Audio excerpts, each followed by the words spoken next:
It's time for another video quiz from Access Learning Zone. Today's quiz is for beginner level users. Gonna give you 5 questions and they're gonna come pretty fast, so hit that pause button if you need more time. Keep track of your score. You ready? Here we go. Question 1. When defining a field in an Access table, which 2 pieces of information are essential? The field name and data type, the table name and report style, the form caption and record source, or the query name and sort order?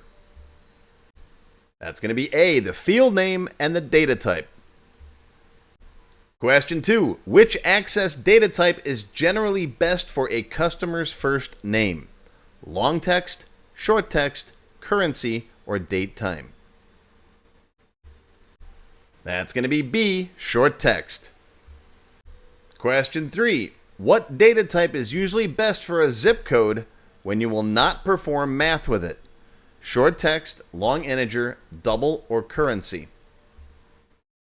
That's going to be A, short text. If you're not doing math with it, store it as text.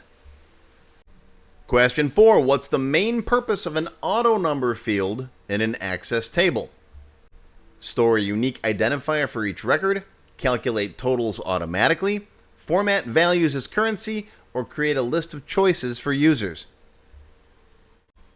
That's going to be A, store a unique identifier for each record. Question 5. What can an Access date time field store? Only a calendar date, only a clock time, a date, a time, or both, text that looks like a date? A datetime field can hold a date, a time, or both. You put it all in the same field. All right, how'd you do? Did you get all 5 right? Are you a supreme commander of the paperclip empire? Or are you still searching for the any key? If you missed any, these topics and a lot more are covered in my Access Beginner Level 1 class, Lesson 4, which is all about creating the customer table. Thanks for playing. Be sure to post your score in the comments down below, and until next time, live long and prosper.